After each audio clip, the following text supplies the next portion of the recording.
You have lots of Tyson, clients. the president? Pretty much. My wife.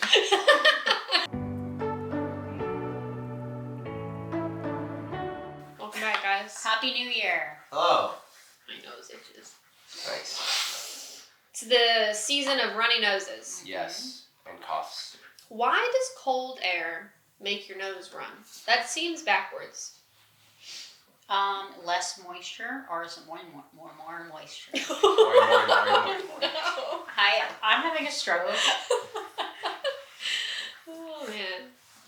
Maybe internal temperature isn't matched with external. Yeah. Oh, it's like how so your it's just windows get, like, condensation on them. Science like, side of I'm YouTube, heat, please explain. I'm hot, so I gotta. Have you heard of that German thing? equalize it. Is it Leiften or Luften?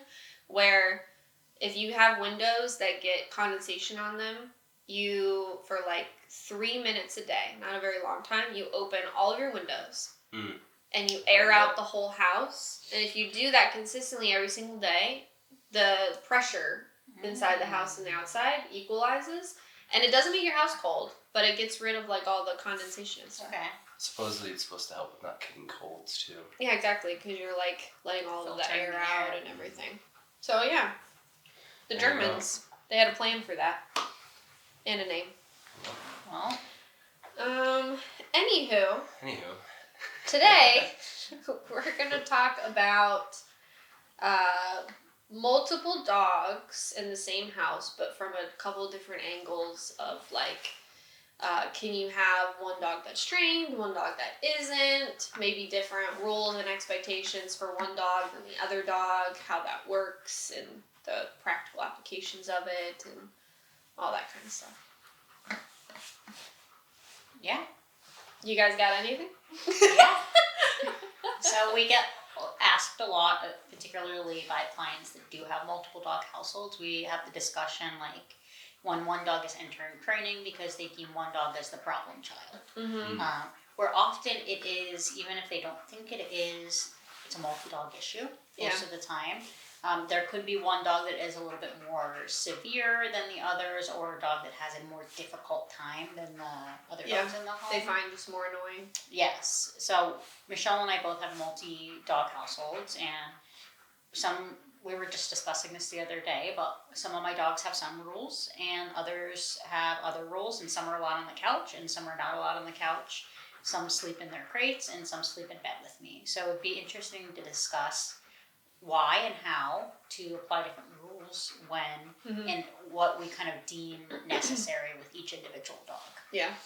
I find it funny too, because I'll usually, like, if clients do bring like their worst dog to training, I tend to warn them that by the end they're going to want to train their other dog. Because it's like, then your worst dog becomes your best dog, and suddenly your best dog is like a huge drastic difference, and you're like, actually, now this dog is the annoying one. It seems like the worst dog is kind of overcasting the problems of the better dog. Yes. So exactly that point, it's just like you Yep. fix those problems, and then you see, oh, there are problems with the good dog, you know. Yeah, and your tolerance, I think, for stuff just goes away.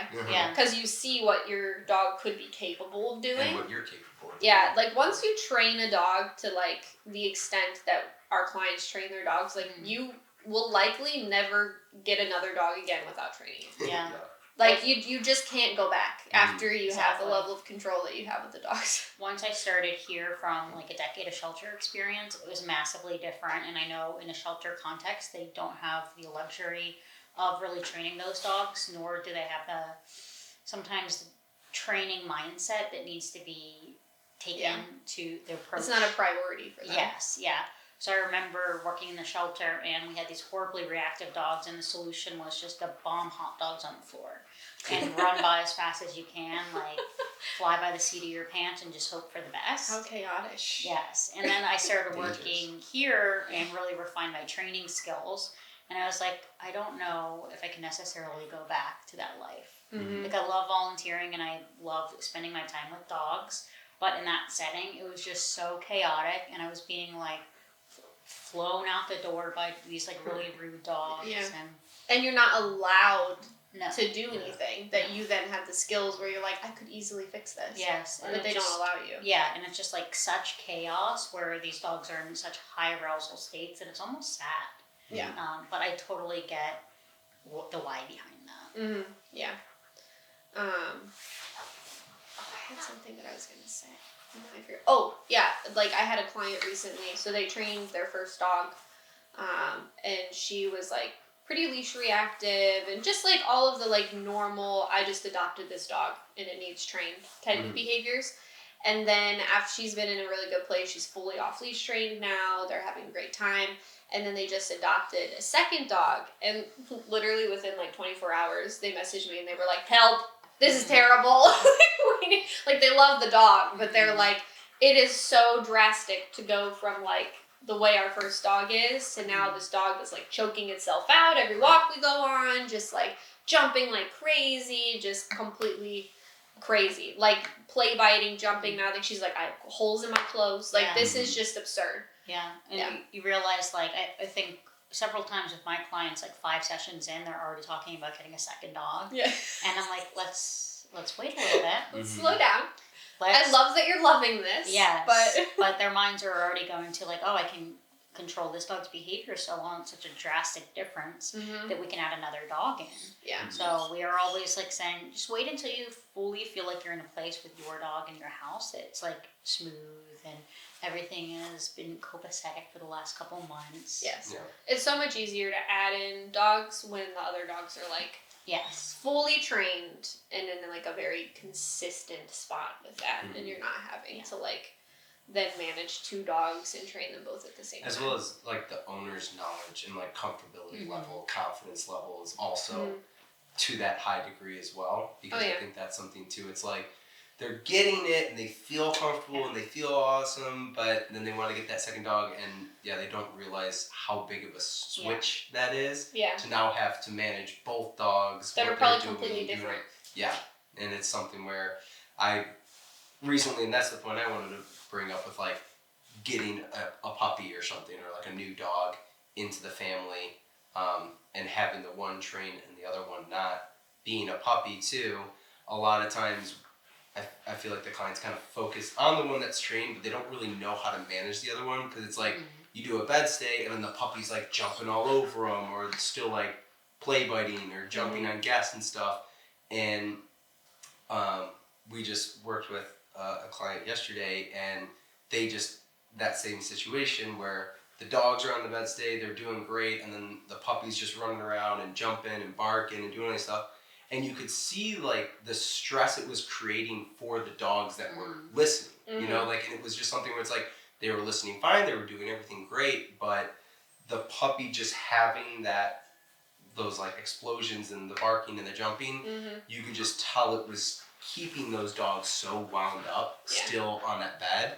So it's something that those would be those situations where it's just like, even if you're not going to train the puppy right now, at least, like, manage it to the point where you can, like, correct for behavioral stuff, for the jumping, for the barking, and that way at least you can just bring the energy down in the house, you know? Yeah. It can be almost unfair to assume that your multi-dog household issues are because of one dog. It's often not that case at all. Yeah. And even if they're mild or they're not as intense, there are things that your good dogs are doing that could inhibit your other dog's bad behavior. Like you said, the puppy going up, and people are like, well, it's a puppy. Shouldn't they be able to run around in the house?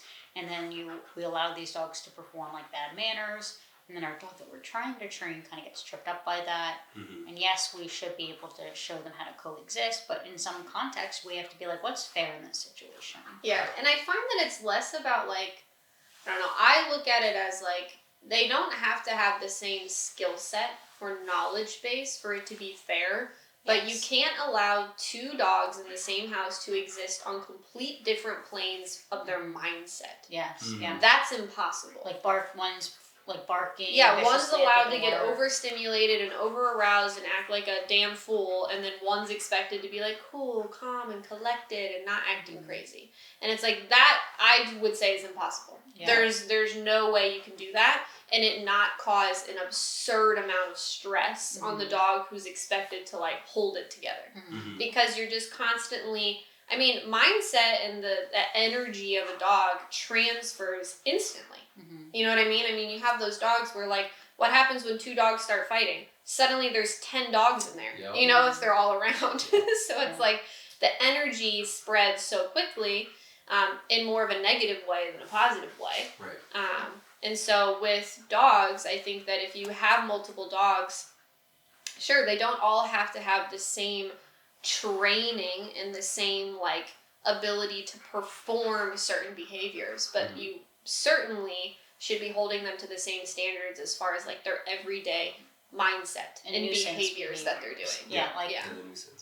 I have a total of 6 dogs, and I only daily use the e-collar for one of my dogs, and then all of my other dogs, I will use it when we're doing, like, off leash.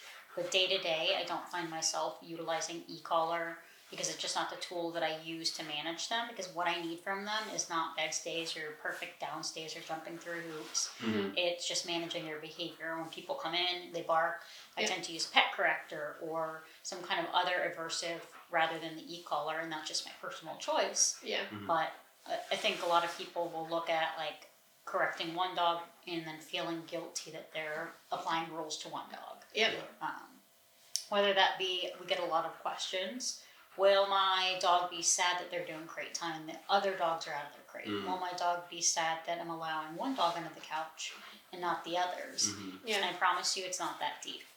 Well, it's not. And I think it's interesting too that, like, so a good example of this might be that video I sent you and Kayla of, like, Cash and Lumos. Yes. So I've had the siding redone on my house the last few days, and so there's been, like, 8 to 10 large men just popping up in the windows at random times and stuff like that. And because the color of my house is changing, I was painting my front door too. So my front door is open and I just have, like, a glass, like, storm door there that's locked and everything, but it's obviously just a completely see-through door to outside. And again, there's men walking around and popping up in random places and stuff. And so with my dogs, I was laughing because the video I sent them was, like, a perfect juxtaposition of, like, my 2 dogs' personalities, because Cash is standing right in the doorway, and every time a man walks by, his tail goes crazy. And he's just so happy. He's like, "Hi, I love you, please come in. You're my favorite person in the world. I've never met you, but I love you." And then, like, in the frame of the video, Lumos pops in, and, like, someone, like, pops in the window, and he goes, "Perp," and he, like, growls a little bit, and then he walks away. And then he comes back up and then he walks nervous away. circle. Like, circling, like, oh no, there's people around my house. Like, by no means is he out of control and slamming into windows and barking. He's not even going up to the door, regardless of the man being right there. But basically the reason he's not is because he knows I would never tolerate or allow him to be in that position where he's, like, trying to intimidate these guys. You know, like, staring out the window. But he's stimulated because there's something going on, and naturally who he is as a dog is to be suspicious. It would be unreasonable. It would be unreasonable for me to be like, "Oh, you should be behaving like Cash right now. You should be so happy these men are on our front porch." Like, that'd be unreasonable because they're 2 completely different dogs. And because of that, their expectations are different. I don't care if Cash stands right in the window, because he's not going, putting himself in that position is not going to lead to the potential for a dangerous behavior to happen, or for him to rehearse something that I don't like. Whereas Lumos, if for whatever reason he went and he fixated on the door and he was growling at the door at them and trying to intimidate them, that would be something that's a problem because of who he is. Yes. And so I've been working with this really aggressive pit bull recently, and something that I spoke with them about was a dog expressing themselves. So, like, Lumos growling and his little tiny barks he was giving when he was, like, pacing back and forth. You could look at that and theoretically be like, "Michelle, you should correct that because that's inappropriate behavior." I will not be correcting that. And the reason is because it is unreasonable for me to expect Lumos to not have a feeling about 10 men surrounding the home that he lives in and feels like it's his job to maintain and protect, with his mother in the house, with my husband gone. You know what I mean? And then, but the difference is that he's doing that to express that I'm uncomfortable with this. I'm a little unsure. I don't think that this is good. He's expressing himself and his uncomfortability. He's not using it to make them feel pressure to leave. Right. That is the difference. And so, go ahead. Sorry, I was gonna say, and it's something where yes, obviously you could go put him in a bed stay, but that's not going to. It's not gonna he's do still anything. gonna be like, I really want to go see who's at that door. Yeah. Right? So it's something where it's like, yeah, if the guy needed to come in or something, whatever. Yeah. Right? It's like, okay, yeah, you can manage it, put him on the bed stay for a little bit till they like do their thing and then head out. But he's not doing anything wrong. But he's not doing anything wrong. He and wasn't it seems doing like he anything knows wrong. that threshold of like he's going up, he's walking up to that space where, you know, he knows he can't go to the door to fixate, but he can go up and be like, yep, they're still there, gonna go pace, Yep. gonna go back, yep, they're still there, right? So it's something where it's like, he's addressing those issues, but he's not doing anything wrong. No, he's not doing anything wrong. And so in the context of the pit bull I was talking about, the reason we had the discussion was because the pit bull's huge issue is someone coming up to his owner, talking to the owner, coming up to him, shaking hands, doing anything. I mean, this dude will launch off the ground and go right for your face, right?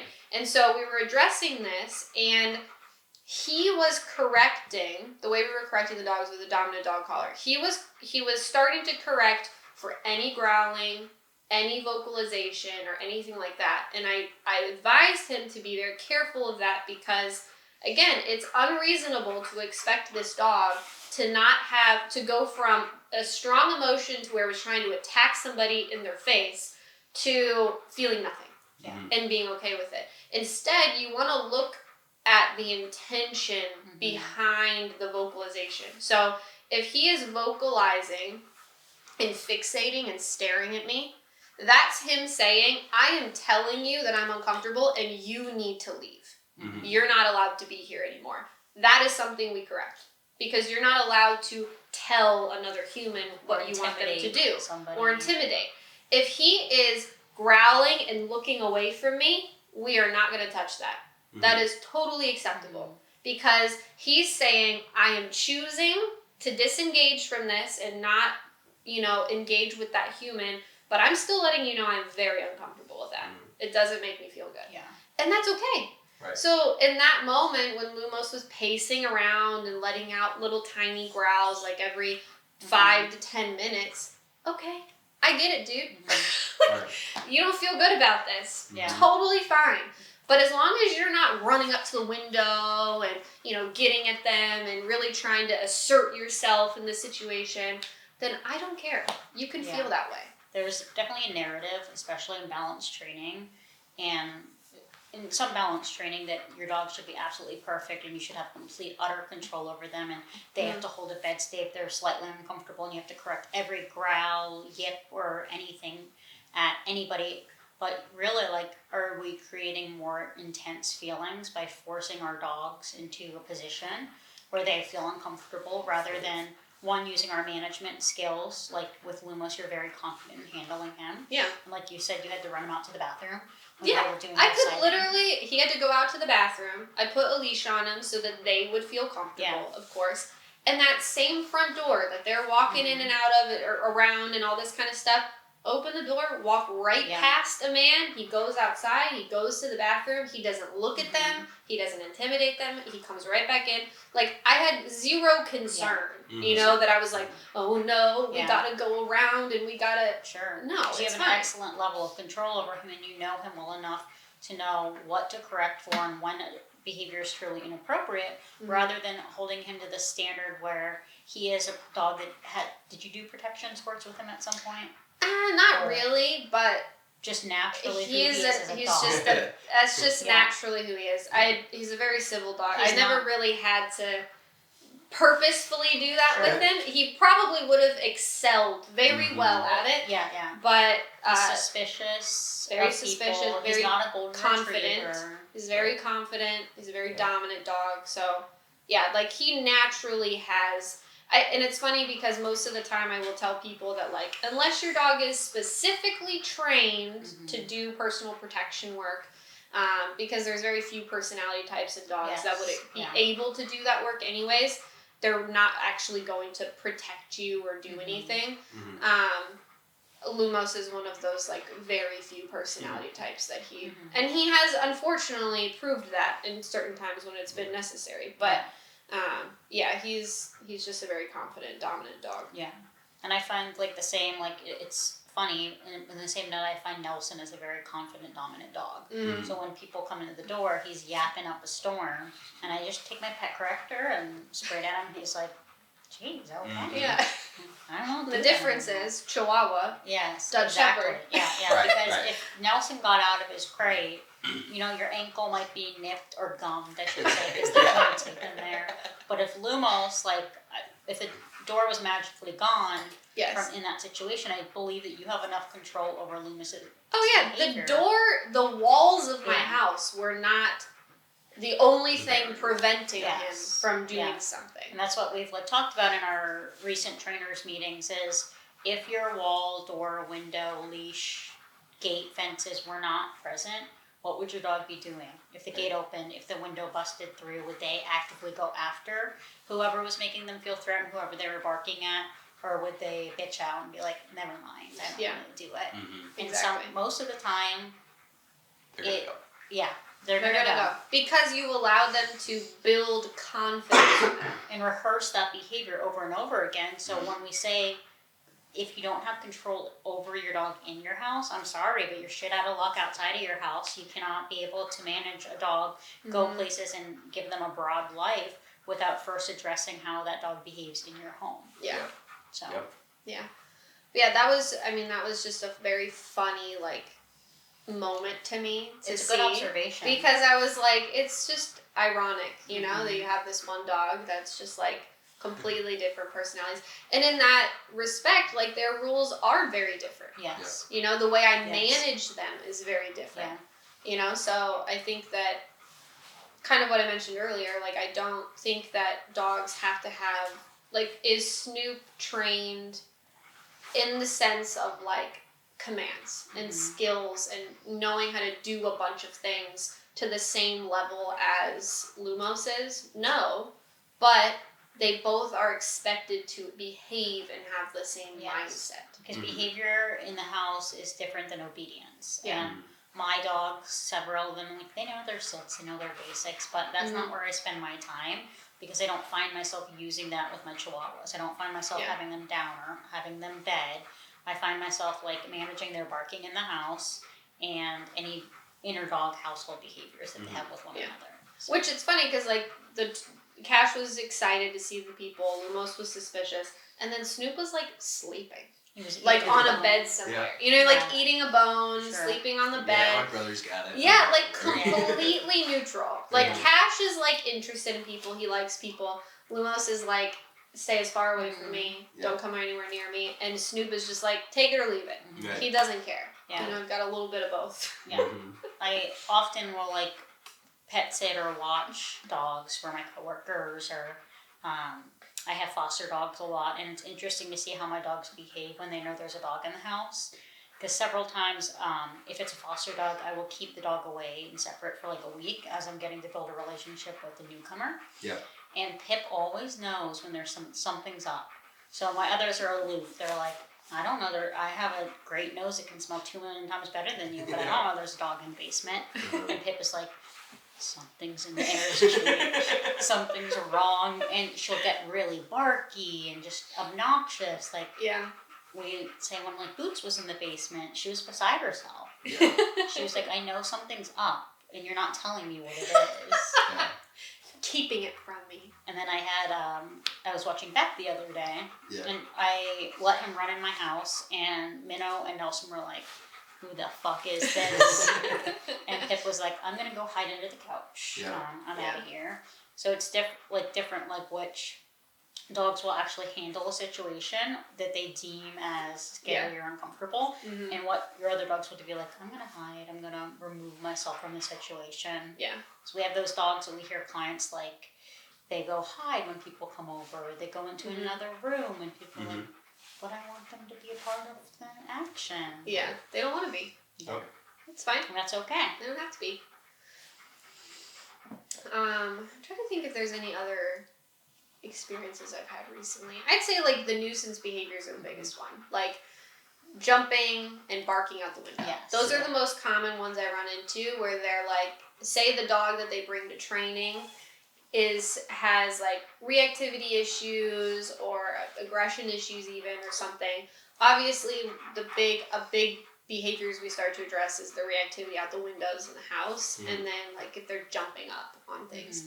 And so we'll start addressing that, and then it'll come out that like, well, how fair do you think it is that I'm getting on him for this, but our other dog can go crazy when people come over, and she'll go crazy for like 5 minutes, but then she stops, and you know, she gets over it really fast, or she barks out the windows, and then she gets him riled up, and then he's the one getting corrected. You know, like all of these little nuances to it. And it's like, again, yes, technically, if you really wanted to, you could hold your dog to a standard where it's like, I don't give a fuck what the other dog is doing. This is how you're expected to behave, and you're not allowed to partake in that stuff.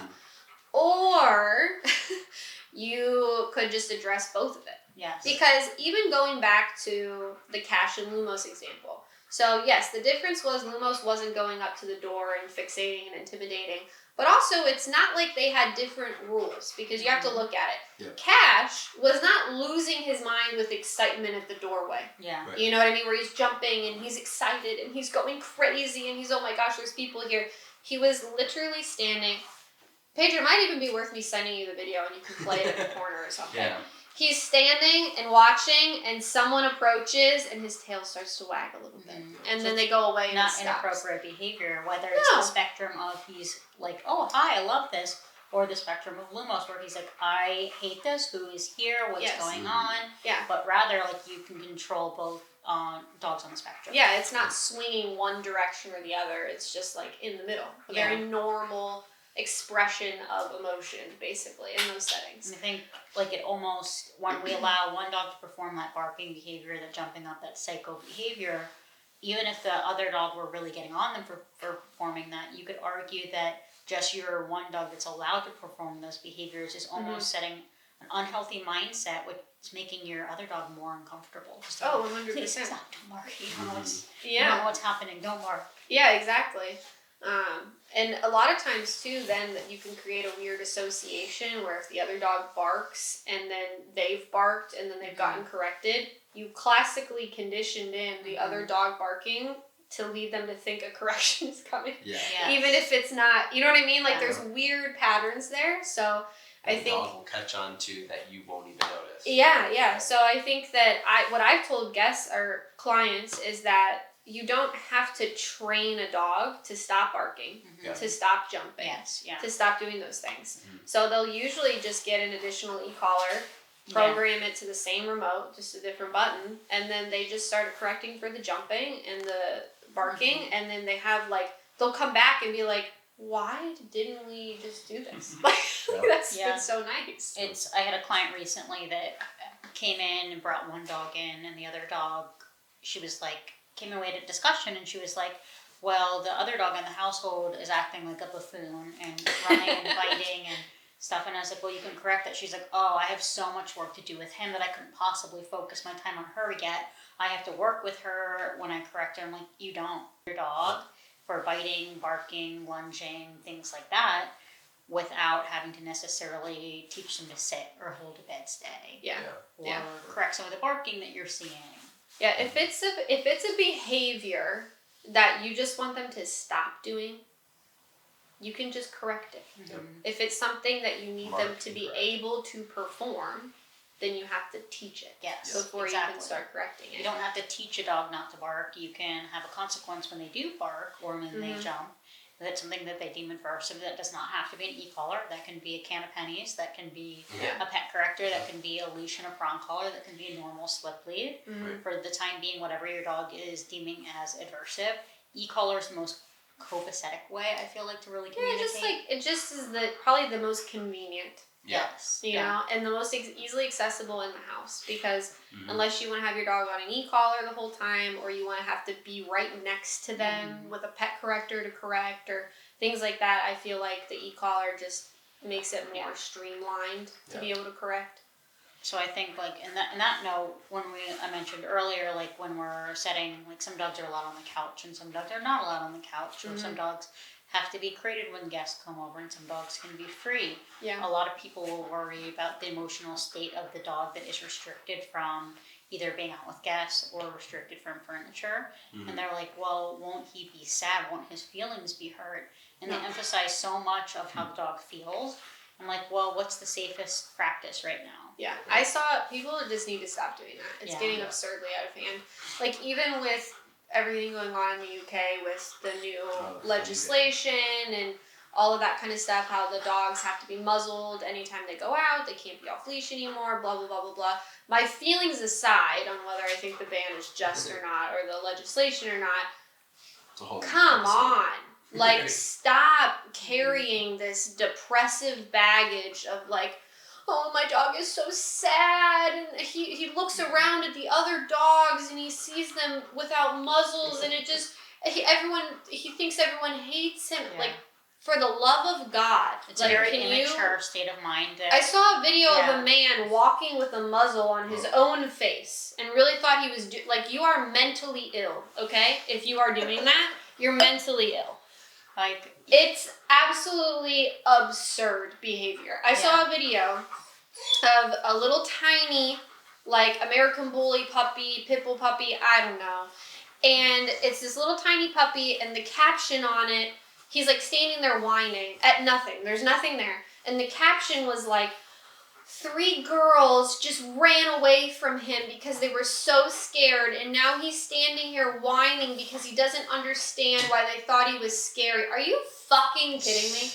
Like, is this real life? You're the reason. Yeah. You people who own breeds like that and think with that mindset and truly think your dog thinks that way, that is the reason there are bans, there are legislations, because you're an idiot. Because a dog is not like a human at No, all. that dog doesn't understand anything about they that. have feelings, but they don't have the depth of feelings that humans can have, where we can get hurt feelings and feel sad. Like dogs They're can feel uncomfortable. Animal. Yeah. And They remember are that animal. Dogs are animals, and I'm sorry to break it to you guys. Yeah, it's an animal. And so it's like, you have to stop looking at things. Potentially very dangerous animal. There's a reason for the ban. They don't just ban things because everything's fun and rainbows and butterflies. Yeah. There's a reason for it. And that behavior is not going to suddenly change people's minds. It's not going to.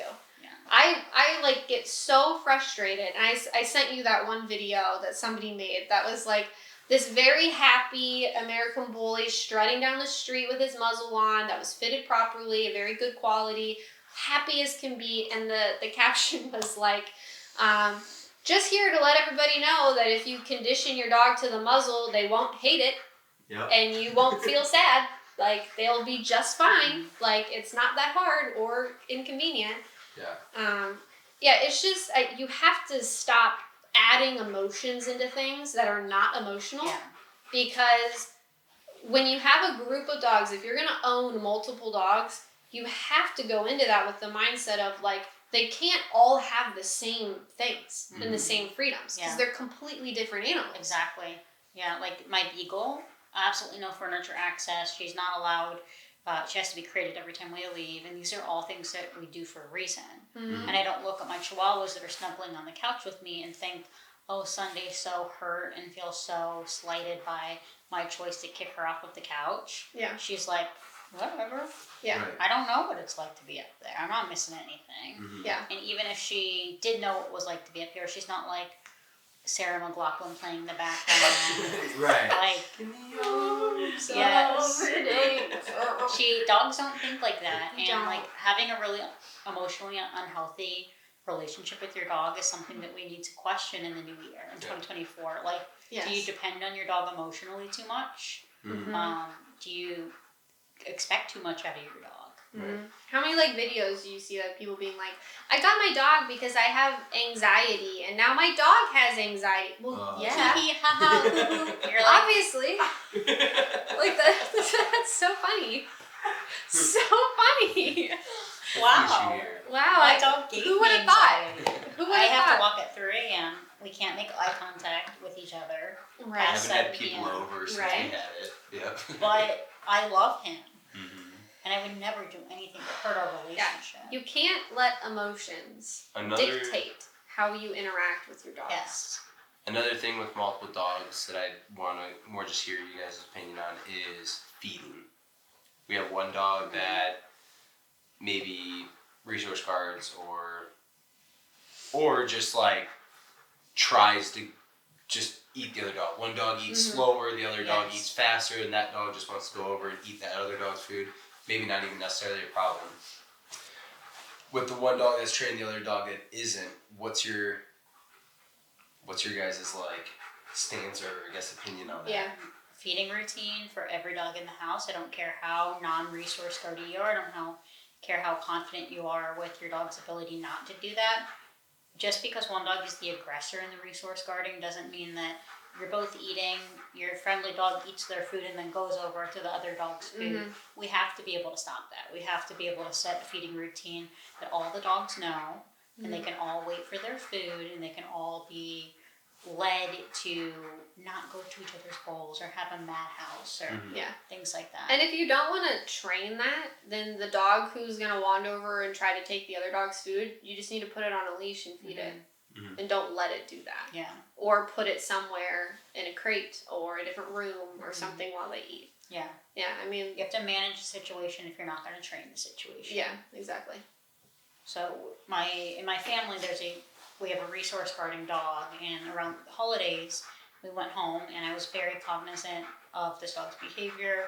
My family member was very cavalier about the behavior and the intensity of it, to the point where he started like feeding his dog, and my dogs came over slightly when we were doing social time, and I could just see like little lip curl, and I was like, I'm going to remove my dogs from the situation, because ultimately I have no control over this family member's dog, and I can't assume that they're going to be responsible enough to handle that when they're showing me they're feeding the dog in a room full of other dogs. Yeah. To prevent incident, you just have to remove dogs from the situation or handle it. Yeah. You just have to decide, like, especially if you have to weigh the pros and cons of it, you know. And if you can't change what's happening, then you just need to remove the dog. Yeah, and there's like also a narrative in balance training that we should fix every tiny little thing with dogs, and resource guarding can be completely trained out, and resource guarding can be very biologically deep within a dog. And if they're in the wrong setting at the wrong time with the wrong people, they're going to display that behavior no matter how well you've trained them. So it's about managing them, and not if other people are in their care or feeding them, that they know how to do that feeding routine too. Yeah. And then if they're not comfortable with it, they go in their crate to eat, or you figure out something that is lucrative to their situations. Yeah. Because I feel like it comes back to like the good dog, bad dog thing, where it's like, yeah, well, dog number 2, dog number 1's the bad dog and doesn't like it, but dog number 2 like doesn't have a problem, so like when 1 goes over to 2 and tries to eat their food, like they just walk away and like they don't care, they don't start a fight, and or like vice versa, and it's just those situations where I've seen that a couple times where it's a matter of just you still have to at least manage or get on that dog, because it might not happen once or twice, but it's going to happen. Yeah, it will happen. A fight, I mean, will definitely happen, Yeah. Or the times that people train the dog they think is the worst dog, and then as you're talking to them, you're like, so this is just the dog that's having bigger reactions or bigger feelings about the interactions with the dogs, but they're not the one that's actually at fault. Like there's dog number 2's coming over to 1, and that 1's getting like pissed about it. Yeah. If 2 didn't just go over, then 1 would be fine. Exactly. Yeah. They're like, my dog resource guards. Okay, what's your other dog doing? Well, he'll walk up and try to eat his food. Okay. Grab the toy out of his mouth. Or Yeah. So sometimes that's it too. Like I had a first lesson today with a bulldog, French bulldog, that is having issues with the other dogs in the house, and she's got like 5 other dogs. So there's quite a lot going on. And she takes them back and forth between like her work and then her home. And so she was going back to work after our session today, and she's like, she's like, a big trigger for the fights is that, like, when I bring him back into work, if I just have him out, like, they all want to run over and say hi, and then he goes after one of them. And I was like, well, they can't be doing that. Right. And she kind of looked at me and she was like, really? And I was like, she's like, but they're just excited to see him. I said, well, he's overwhelmed. He doesn't want to get bombarded by 5, and they're all large breed dogs, by 5 large dogs, you know, coming right into his space. Yeah, it's uncomfortable. And so that, I think, was like an eye-opening moment for her where she was like, oh, like that kind of makes sense, you know? Are you and going to let the dog make the decision of what to do when he's uncomfortable, or are you going to step in and decide? Yeah, and I told her that, like, her asserting herself and creating space and keeping the other dogs away from him is going to help him trust her a lot more in those moments, because he's seeing her handle the situation. Yeah. Exactly. And he's like, cool, I don't have to be the one to do it then at that point. You gotta say, like, there's a community of people that are balance trainers don't care about the emotional state of the dog. Balance trainers are mean. Balance trainers put too many rules or expectation on the dog. I could argue that I care more about a dog's mental state than a force-free trainer that's like, let's avoid all triggers and everything all the time. Exactly. Like, you have to be the realist in a situation with your client where you're like, this is not this dog's issue. The issue is within, maybe both of the dogs have fault in it, but we have to look. The dog's running up into your dog's space and your dog having a reaction to it is the equivalent of if you were outside and a bunch of people came running over to you, you'd be like, excuse me. Yeah, So exactly. you have to think of it like dog-centric rather than human-centric and be like, but I want him to have friends. I want him to go do all these things with me. It's like, how do we get there? How can we make things easier for everybody? And how can we look at the situation and see what needs to be adjusted? Yeah, and it's not by avoiding everything that doesn't make you feel great all the time. Think about it, like if you go to therapy because you have some big issues you need to work on, any good therapist is not going to look at you and be like, avoid everything that makes you uncomfortable. Just don't do it. Yeah. Don't put yourself over threshold. Lock yourself in the house. Okay. Don't ever leave. Yeah, you're a victim in this. Yeah.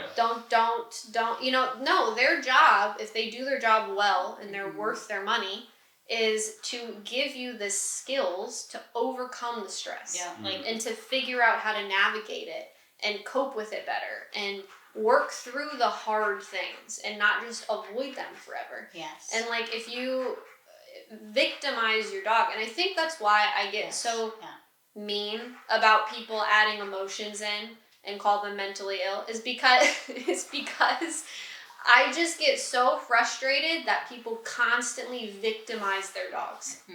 Like, you allow your dog to live as a victim and treat them as a victim instead of just allowing them to live their best life within the confines that you can and teach them how to navigate things rather than constantly avoiding things. Wouldn't you want the latter? Wouldn't you want to teach your dog how to be more confident overall rather than avoid things? Like, you see the most, like, there used to be a show of OCD training, and it was for people. And the doctor forced these people, like, if they had extreme germophobia, they make them go to the bathroom and not wash their hands and touch things. One guy, like, hated carpets. He bought a bunch of carpets into the house, and the people at first are, like, beside themselves. They're like, oh my God. But he forced them to sit with their feelings and not perform their OCD ritual behaviors, and guess what? Nothing happened. Yeah, nothing bad happened. So then those people found that kind of exposure therapy far better than avoiding the situations or living in this horrible state with OCD that you have to constantly perform these things to feel better or avoid things or do what feels good in the moment rather than it might not feel good for your dog in the moment and it might not feel good for you to enforce things in the moment, but we have to look at the overall goal of what we're trying to achieve and ultimately leading to our dog to a much fuller life. You know? No, I completely agree. And especially in the context of like multiple dogs, if you're adding new dogs to your family, you need to be doing it because you want the dog, not because you think your other dog is going to want the dog or that or your dog like is the going dog. to teach your trained dog is going to teach your untrained dog the way of life. Yes, that's not going to happen. I will say that, like, going back to not necessarily skills but mindset, my older dogs 100% transferred their mindset to Snoop when I got him, my puppy. And because I had really worked on their overall mindset, it was really cool to see him mirror that. And so it's important to take that into consideration too, that if you have a dog who is anxious or reactive or whatever it might be, behaving inappropriately around triggers, people, dogs, going outside, things like that, if you don't get that under control and you bring in a new dog, they will turn into your first dog. Yes. They will. I mean, even if you had a dog who maybe wouldn't have done that otherwise, if that's what they're learning from. Yep. And I'm not saying your dog Especially has to be puppy or perfect, because that's impossible. You know, they're Right. not going to be perfect. But you should at least be taking into consideration that, okay, so if I have an older dog who's anxious and a little bit nervous about things, I'm going to make sure I prioritize taking my puppy on his own or with other dogs that are more confident to give him a balanced exposure of how to respond to situations that don't always include only seeing one model figure of, oh, this dog, you know, kind of shakes and gets really nervous and paces and does all this kind of stuff when people come in the house. Like, that's not a great, because they model it, they look at it and they see like, how should we respond to this? Be nervous too. Yeah, exactly. So, and it's good to look at, and where this ties into kind of the emotional aspect of it is that when I had Snoop, like, I prioritized doing things with just him. And I didn't live in this state of like, oh, I feel bad taking one dog on a trip and not taking the other dogs. Like, that is something to look at too, is that you're not feeling guilty or obligated to include all of your dogs into everything that you do with them. Because your dogs can have different interests too. Like, Sunday loves to go for walks and smelling. If the ground is slightly moist, Pip hates going on walks. And she preferred doing a treadmill. Yes. Yeah. So, like, I used to have that mindset because I have multiple dogs. I'd be like, oh, I feel bad that I'm taking a couple on a field trip. Yeah. And I just carve out days of the week where certain dogs do this on this day and other dogs will do this on the other day. And I try to, like, capitalize on what are their interests, what do they enjoy doing, rather than being like, I have to get all 6 of my dogs out for a walk today. Yep. No. Knowing that one or multiple aren't going to like it. Yes. You know? Yeah, exactly. Like, if I'm going to stores and I want to take a dog, I'm probably going to take Lumos. He loves doing that shit. He's like, oh yeah, we're going to get stuff. We're doing things. You know, he's like, that's in his element. He feels very useful in those moments. And he does great. And then Cash, if you want to go on a short hike now that he's older, he loves that. He's peeing on everything. He's sniffing everything. He's having a great time. You know, so like, you don't have to feel guilty being like, I'm going to take just this dog to go do something, and you guys are going to hang back. Ultimately, you need to have a stronger relationship with your dog, the human-to-dog experience, than your dogs do to their other dogs. That's super important. Yeah. And I think I mentioned this on the podcast like a long time ago, but I was hiking with like Lumos and Snoop, and the trail that we were on was like, it came up and then it split around like these 2 big trees and then met again. And you could see like everything. It was literally only like a 7-8 foot, you know, separation. And Lumos went around this way. I went around this way. Snoop started to go this way because he hadn't seen where I'd gone yet. And he was following Lumos. And then, I kid you not, he looked around and he was like, I'm going with Mom. And he darted back around and he came over and he kind of went with me. And I was just super happy that, like, a dog that, and amongst my two, like, my dogs, Snoop and Lumos spend the most time together. They're best buds. They love each other. And so in that moment, I was like, how cool was it that instead of being like, oh, I'm going with my brother, he was like, I'm going to go back to Mom, you know, and I'm going to hang out with her. Just to play it safe. Yeah. Just in case, whatever. Yeah, he was like, this is a new place I've never been to before. I don't know about it. I'm going to go back over here. And I just think that's cool because a lot of times when you have multiple dogs, they can create their own ecosystem and you become like completely obsolete. And their own like hierarchy. And that's when you start getting into like toughs and stuff, you know, with their dogs inside the house. really see you as the leader in that Right. situation, and I Right. can confidently say all my dogs have a better relationship with me than they do one another. Yeah. And that doesn't mean that there's any issues within their relationships, but ultimately I call the shots, and everybody knows that. And we don't, if one of my dogs were to run off in one direction, I can confidently say, like, in your situation, they're not all going to mimic that behavior. They're going to be like, Mom. Yeah. Be like, oh, he's in trouble. Yeah. Like, Mom, you need to get him. It's funny because, so Cash, he went through this phase, which I've since learned from. When dogs get old, I swear they just like don't give a fuck anymore. And they get like senile and they're just like, tired. what are you going to do with me? You're not going to get rid of me. I'm 12. You know what I mean? So like they just do whatever they want. Again, I'm anthropomorphizing the dog, which I said not to do. But he started just like, he would open my bread cupboard and just help himself to like a whole bag of bagels She said, or some shit. I think I'll have 7 bagels. Yeah, he did at one point. It was a brand new bag of bagels. And so the one day that he did that while I was in the shower, I knew something was instantly wrong when I opened the shower curtain and both Snoop and Lumos were laying on the floor in the bathroom. And they were like, we had nothing to do with that. Whatever you're going to find out there. The whole time. That was not us. Yeah. And I like walk out there and there's just, you know, plastic shredded everywhere. And Cash is just licking his chops. You know, there's like pieces of bagel stuck in his beard. He has zero remorse. Yeah. This dog He said I'd has... do it again. Oh, he would. And he's tried. You know, that's something we worked on. But it was just really funny because the other two were like, we are not going to partake in that. We're coming in here and you're in trouble. Who said, Snoop, follow me. Yeah. I'll save you. Right. But That's funny. any other last thoughts? Things you want to add? We hit on all the big things I was thinking of. I think so. Having multiple dogs is great. Yes. I love it. Bad advice. I was going to say, after the second one, it really is no skin off your back to add a third one or a fourth one. Don't take my advice. Don't listen to that. That's not true. Yes. That's not true. I thrive on chaos, and like I'll have my dogs, and I'm like, you know what I should do?